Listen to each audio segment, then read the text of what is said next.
میں امیر افضل گلزار اور آپ دیکھ رہے ہیں DMM نیوز۔ اس وقت میں موجود ہوں مانسہرہ بائی پاس رائل سما، یہ ایک ہوٹل ہے، اس کے باہر ریسٹورنٹ کے باہر ہوں۔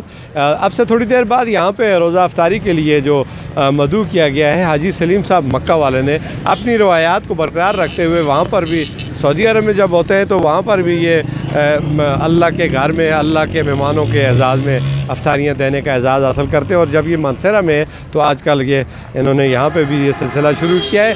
آج کی اس افطاری کی عام بات یہ ہے کہ تحصیل بفا اور تحصیل بفا کے جو 9 منتخب مہر ہیں سردار شاہ خان صاحب اور ان کی پوری ٹیم، وہ یہاں پہ ابھی شرکت کرے گی، اور میرے ساتھ ابھی تھوڑی دیر موجود ہے ہمارے قاضی صاحب، قاضی تحصیل بالاکوٹ کے، یہ ہراول دستے کا کردار ادا کرتے ہیں اور یہ کارکنوں کی جان ہے اور سردار یوسف کے دستے راز سمجھے جاتے ہیں۔ آمن سے بہت شکریہ قاضی صاحب، آپ ابھی ہی گاڑی، آپ کی پوری ٹیم مانسہرہ میں اس دفعہ بلدیاتی الیکشن میں جیت کی، اس کی جیتنے کی وجہ کیا ہے؟ پورے صوبے میں یہ واحد ضلع ہے جس نے لیڈ کیا ہے۔ بسم اللہ الرحمن الرحیم، بہت شکریہ آپ نے ہمیں اپنے چینل پہ دعوت دی ہے۔ ابھی افطاری کا وقت ہے، میں آپ کو اپنی طرف سے، اپنے دوست و احباب کی طرف سے آپ کو رمضان المبارک کے روزوں کی، نمازوں کی اور تراویح کی مبارکباد پیش کرتا ہوں پوری امت کو۔ جہاں تک ہمارے ضلع مانسہرہ کا تعلق ہے، یہاں ہماری جماعت پاکستان مسلم لیگ کے 3 سیٹیں انہوں نے جیتی ہیں، اور بڑی اس میں 2 وجوہات۔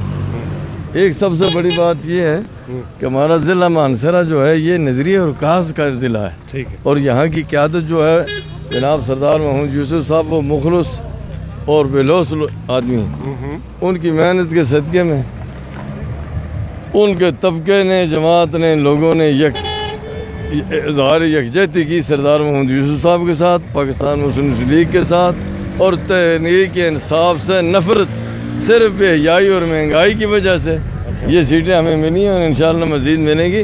اگلی خوشخبری بھی آپ کو۔ تھینک یو جی، بہت بہت۔ آج جو ہم پروگرام کیا، ہم نے بفا پکل اس کا کیا ہے، بفا پکل تحصیل کا۔ اس میں چیئرمین جتنے بھی تھے ہمارے، وہ ان کو بلایا گیا، ولیج کے جو چیئرمین تھے، تو باقی ان کے ساتھ بھی جو مہمان ولیج کے چیئرمین آئے ہوئے، جی ان کو بلایا، اور اس کے بعد ہم نے یہی سوچا کہ چلو بھائی ہمارے ناظم صاحب کی کابینہ مضبوط ہو، وہ اچھے طریقے سے لوگوں کی خدمت کر سکیں۔ ہمارا مشن یہی ہے کہ بس لوگوں کی خدمت ہو، یا اللہ کی مخلوق۔ کون ناظم کا نام تو لے، کون ناظم؟ سردار شاہ خان، تحصیل مہر، تحصیل مہر بفا۔ جی تحصیل مہر بفا۔ الحمدللہ جی، ماشاءاللہ اس دفعہ جو ہے تو مانسہرہ ون کیا ہم لوگوں نے الحمدللہ۔ 3 تحصیلیں اپنا سردار شاہ خان صاحب اور ابراہیم شاہ صاحب اور اپنا شیخ شفیع صاحب، 3 سیٹیں ون، بلکہ انشاءاللہ 4تھی سیٹ بھی ون کی ہے، لیکن بس کچھ معاملات ہو گئے اس میں، لیکن یہ ہوگی والی، ہاں پھر انشاءاللہ الیکشن ہوا تو انشاءاللہ وہ سیٹ بھی ہماری انشاءاللہ PMLN کی ہے، مسلم لیگ نون کی ہے انشاءاللہ۔ راجہ فؤاد محمد، چیئرمین ولیج کونسل گیروال ڈوڈیال، مسلم لیگ نون بھی شامل ہو گئے انشاءاللہ جی۔ اسی انہاں نال چلنا، شاہ خان صاحب نال چلنا کو، سلیم صاحب انہاں نال چلنا کو، اندے قافلے بیجا سی انشاءاللہ نال، مطلب بس یہاں سمجھیں۔ ہاں جی انشاءاللہ انشاءاللہ۔